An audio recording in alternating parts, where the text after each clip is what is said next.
दोस्तों, Iran Israel जंग से जुड़ी आज की 10 बड़ी खबरें देखते हैं। देखिए, पहली खबर, ईरान होर्मुज स्ट्रेट से गुजरने वाले जहाजों पर अब टोल वसूलेगा। ईरान की तरफ से ऑफिशियली ये बड़ी घोषणा कर दी गई है और इस प्रस्ताव को बाकायदा ईरान की संसदीय समिति से भी मंजूरी मिल चुकी है। इस बीच इजराइल के प्रधानमंत्री बेंजामिन नेतन्याहू बोले कि ये जंग कब खत्म होगी कोई नहीं बता सकता है। ईरान इजराइल अमेरिका जंग को 1 महीने से भी ज्यादा समय हो चुका है, 32 दिन हो चुके हैं आज, और दिनों दिन ये युद्ध रुकने का नाम नहीं ले रहा है। इस बीच ईरान ने होर्मुज स्ट्रेट से गुजरने वाले सभी देशों के जहाजों पर टोल लगाने का फैसला किया है। ईरानी संसद की नेशनल सिक्योरिटी कमेटी ने इस प्रस्ताव को भी मंजूरी दे दी है। इस जंग में दोस्तों अब तक 3215 लोगों की मौतें होने की खबर है, जिनमें से 2000 के लगभग मौतें तो अकेले ईरान में ही हो गई। बाकी सबसे ज्यादा सिविल डैमेज लेबनान में देखने को मिला है, 1116 लोगों की मौतें यहाँ हुई, 4 फिलिस्तीन में, 19 इजराइल में, इराक में 96, और भी ये डेटा आप देख सकते हैं। चलिए अगली बड़ी खबर देखिए, इजराइल में फिलिस्तीनी अपराधियों को 90 दिन में फांसी की सजा दी जाएगी। अपील करने का अधिकार खत्म किया गया। मंत्रियों ने संसद में शैंपेन खोल करके इस प्रस्ताव का जश्न भी मनाया। इजराइल की संसद नेसेट ने आज फिलिस्तीनी अधिकारियों को सजा देने वाला बिल पास कर दिया है। वहीं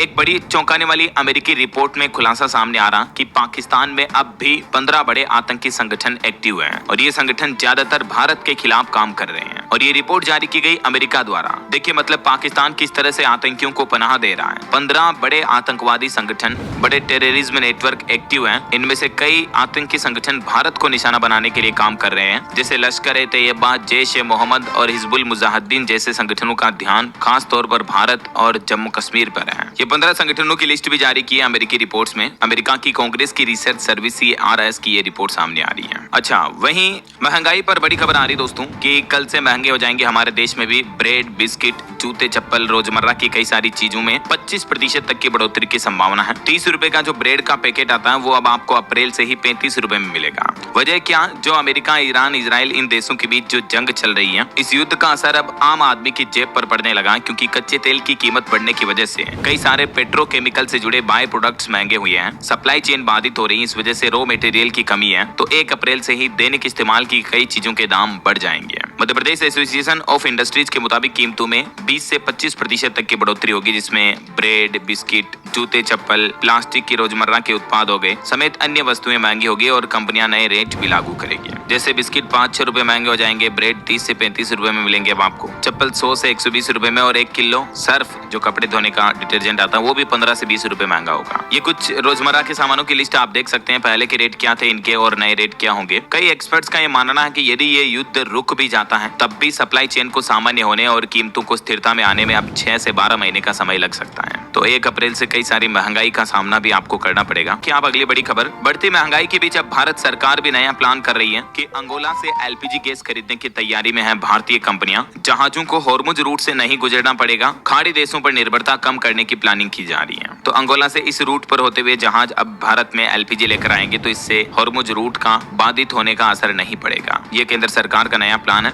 हाल ही में आपको बताया होगा प्रधानमंत्री नरेंद्र मोदी ने सऊदी क्राउन प्रिंस से भी बातचीत की थी। इस दरमियान उन्होंने होर्मुज स्ट्रेट और व्यापार पर भी चर्चा की, और इस बीच महंगाई पर एक और असर देखने को मिल रहा है। देखिए आप, 10 से 15% उद्योगों में अब एक शिफ्ट में ही काम हो रहा है, यानी युद्ध से महंगाई बढ़ रही है और महंगाई बढ़ने से प्रोडक्शन पर भी असर पड़ रहा है, क्योंकि कच्चा माल एक तो कम आ रहा है, इस वजह से पूरा प्रोडक्शन नहीं हो पा रहा। दूसरा, जब सप्लाई चेन बाधित है, एक्सपोर्ट नहीं हो पा रहा, कंज्यूमर्स बढ़ती महंगाई के बीच कम चीजें खरीद रहे हैं, तो इस वजह से ऑल ओवर होता है कि फैक्ट्री में प्रोडक्शन के लिए जरूरत ही नहीं है। तो जहां 2-2 शिफ्ट, 3-3 शिफ्ट लगती है, वहां एक शिफ्ट में ही काम हो रहा है। तो इसका सीधा असर बेरोजगारी के रूप में भी देखने को मिल रहा है युद्ध के हालातों का। ऐसा, चलिए अगली खबर देखिए, एक रिपोर्ट सामने आ रही है कि अमेरिका की ईरान में घुसकर यूरेनियम जब्त करने की भी तैयारी है। डोनाल्ड ट्रंप 10,000 एक्स्ट्रा सैनिक भेज रहे हैं। अगले महीने अप्रैल तक जंग खत्म करना ट्रंप का मकसद है। अमेरिका नहीं चाहता कि ईरान अपने परमाणु कार्यक्रम को आगे बढ़ाए। यही वजह है कि अब अमेरिकी राष्ट्रपति डोनाल्ड ट्रंप प्लान कर रहे हैं कि ग्राउंड लेवल पर सैनिकों को भेजा जाए, जमीनी स्तर पर, क्योंकि इतने दिन युद्ध हो रहा था, हवाई हमले हो रहे थे मिसाइल रॉकेट से, लेकिन अब सेना से सेना लड़ेगी। तो जमीन पर 10,000 से भी ज्यादा सैनिक अमेरिका ने भेजने का प्लान किया ईरान की धरती पर। ऐसा,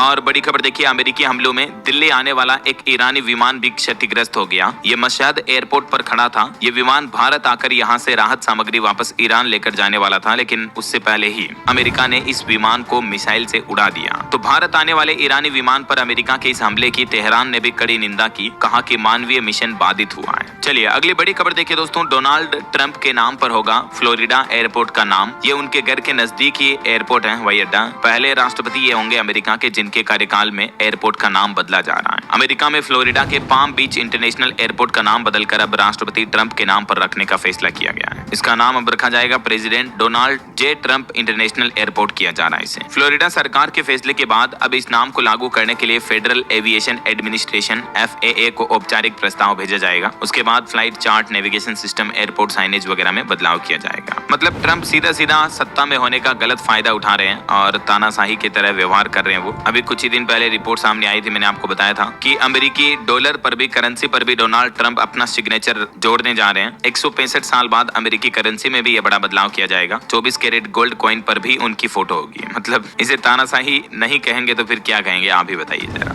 चलिए अगली खबर देखिए। कुवैत के भी तेल टैंकर पर हमला हुआ। ईरान का MQ-9 ड्रोन गिराने का भी दावा किया जा रहा। और पश्चिम एशिया में तनाव के बीच इराक में एक अमेरिकन यूनिवर्सिटी पर भी आज हमला देखने को मिला। तेल और ऊर्जा के बाद शिक्षा संस्थान जंग का नया मोर्चा बन रहे हैं। अभी एक दिन पहले तो ईरान ने चेतावनी भी दी थी कि हम अमेरिका की यूनिवर्सिटी वगैरह पर हमला करेंगे, और अब हमले की खबरें सामने आने भी लगी है। तो इन हमलों में ज्यादा से ज्यादा स्टूडेंट्स को नुकसान होगा, जाहिर सी बात है। वहीं खबर है ईरान में कार्रवाई देखिए। पीएम नेतन्याहू का दावा, IDF ने आधे से अधिक लक्ष्य हासिल किए। अब क्या यूरेनियम भंडार पर कब्जा कर पाएगा अमेरिका या इजराइल, ये तो वक्त ही बताएगा। इधर डोनाल्ड ट्रंप प्लान कर रहे हैं ईरानी तेल पर नजर या जंग की तैयारी। खर्ग द्वीप पर कब्जे के संकेत दिए हैं डोनाल्ड ट्रंप ने। ट्रंप के बयान से पश्चिम एशिया में पूरे कई देशों में अनिश्चितता का माहौल है। तो ये दोस्तों आज के ईरान इजराइल जंग से जुड़ी 10 बड़ी खबरें रही। उम्मीद आपको जरूर जानने मिली होगी।